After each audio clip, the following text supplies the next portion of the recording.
Hello, it's my Eurovision 2021 semi-final to results reaction. Welcome to Eurovision. Please do, as always, click subscribe, click on the notification bell, and like, share, and comment below. And for those of us, anyone that's joining live, you can obviously pop something in the chat, and I might be able to respond to that as well. So this is the second reaction to semi-finals, or the second semi-final, which was last night, and another great show, really enjoyable. And in terms of the results this time, I think probably fewer surprises than semi-final one. I think generally looking back at who I thought was going to qualify, generally that didn't indeed happen, with one exception that was quite well. I suppose was probably a bit of a surprise what it qualified over, but perhaps it was always 50-50. So just looking at who did qualify, so we had San Marino. I think that was expected, and obviously Flo Rida made an appearance, and I think that worked really well, and delighted for San Marino to get to the final. We also had Greece. Again, I think everyone expected Greece to go through. I was a little more underwhelmed with it than I expected. I didn't show the green screen was looked that great, but that's just me. The biggest surprise, which we'll come back to, Moldova. I'll come back to that a bit shortly. Iceland, fantastic. Obviously, using the second rehearsal rather than live because one of their member has tested positive with COVID. But it was such a fantastic performance. I'm really pleased that they are in the final, and they are still within a chance of actually winning, I think.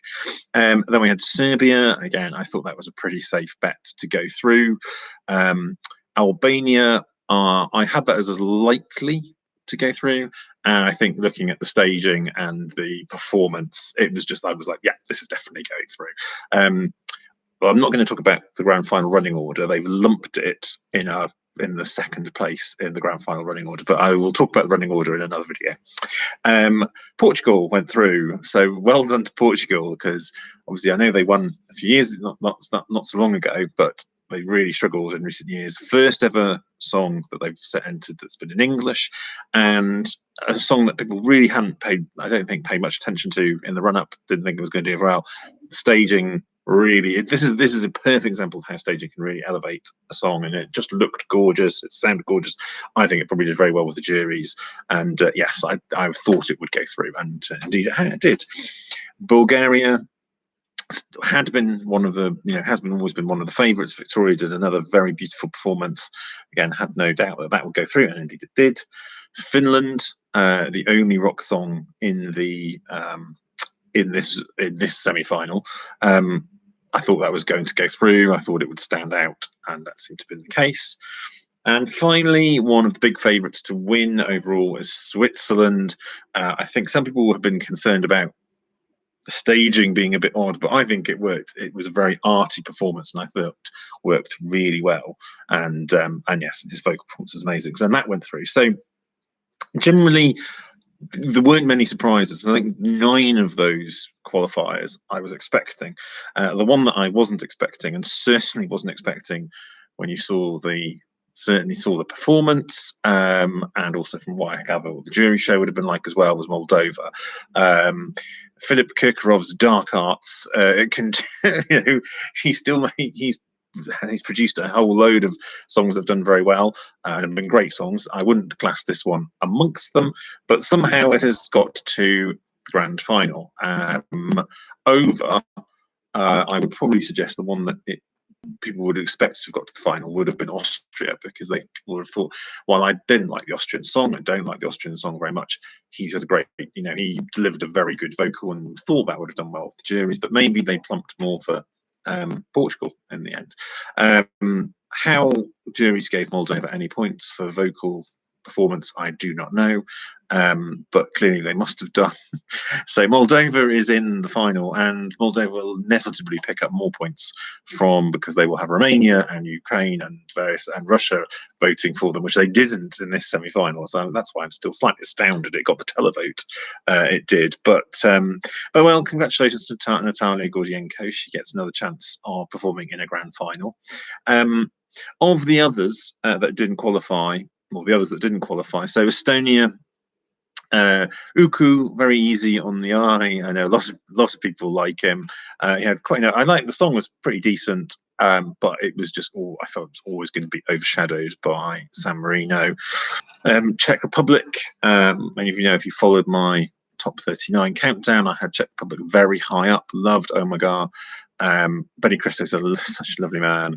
But I don't think I was that surprised it didn't qualify. The energy just wasn't quite there, and the staging wasn't.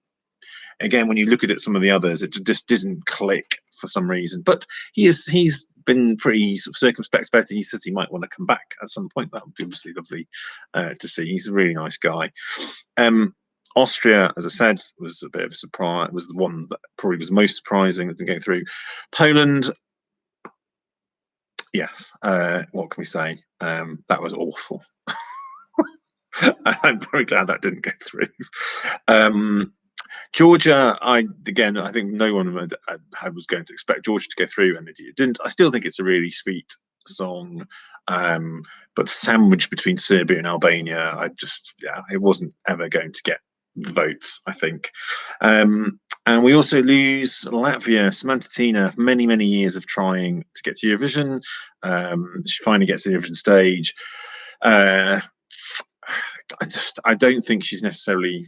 I've seen her do much, better songs and better performances. So I'm glad she's got there in the end. It just seems a bit of a shame that maybe last year I think she probably had a better song and probably would have been performed it better.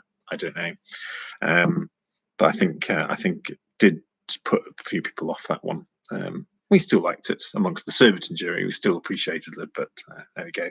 And Denmark was the other non-qualifier. I think a lot of people loved the fun of it and sort of very cheesy, not taking itself seriously, but a lot of fun. The guys were lovely. They seemed really nice guys, and really nice to have a song in Danish as well. First time in 24 years that we had a song in Danish at Eurovision. So hopefully they won't get too put off by this, and maybe they might send Danish songs in future. But yeah, so we sadly say goodbye to Denmark, the only Nordic country not to make final this year.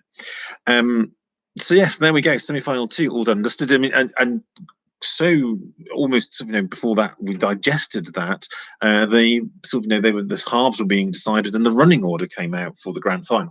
Now I will do another video tomorrow on Saturday on the day of the final. Obviously that will be after the jury final, so I might have a little bit of insight just to see. I'll probably read up on how that went and how it kind of feels. So I will do a separate video on kind of the preview of the grand final and a bit about the running order as well. And yes, not long to go till we find out who was the new crown of Eurovision. But join me again soon and take care.